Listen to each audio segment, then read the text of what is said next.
Welcome back. The big story that's breaking again now. At this moment, the Gujarat police have cracked down on the reservation protest by the Patel community that has virtually brought Ahmedabad to a standstill today. The police have detained Hardik Patel, the man behind the massive agitation by the Patel community in the city. Several vehicles have been damaged. A huge number of police personnel have stormed the ground where lakhs of Patels had earlier assembled, demanding reservation and speaking out against the Narendra Modi government at the centre and the Anandiben Patel government in Gandhinagar. That's the big story. We are getting Kamlesh Sutar now joining me with the latest. Kamlesh, give me more news. Where is Hardik Patel? Has he been taken into custody?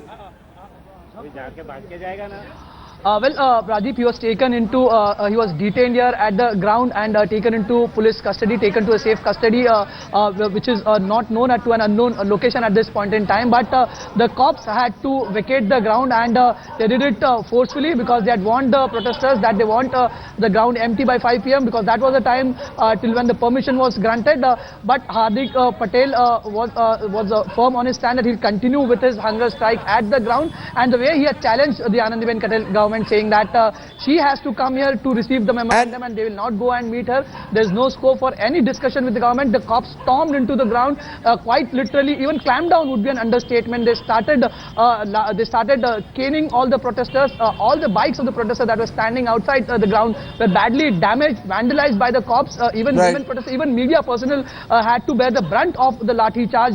The entire area was cordoned off. The entire ground where we saw lakhs of protesters in the afternoon was completely in control of the cops.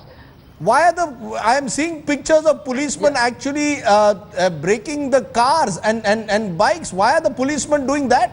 Why are the policemen actually breaking the cars, the headlights of the cars there? Why did that happen? Quick answer. Well, that precisely means that they wanted to instill a fear in the mind of the protesters. The cops were almost silent spectators throughout the day when lakhs of Patidar protesters had thronged inside the ground. They say the cops at that point in time said that it's the priority would be to control the situation. And after when the crowd dispersed, half of them had gone for the rally, half of them decided to stay at the grounds, and most of them who came from outside Ahmedabad, from remote areas of Gujarat, they had left. So the crowd here was easily. Cops started completely, they did a complete crackdown. They detained Hardik Patel, took him into custody, and then they badly threw out all the protesters outside. The vehicles that were outside were damaged by the cops just to instill. Kamlesh, we're going to leave it there. We're going to leave it there. We're having some problem with your audio. Appreciate your joining us and giving us more details there. Those pictures, of course, now will play out of policemen there in Gujarat damaging cars and scooters of the rally of the Patel community.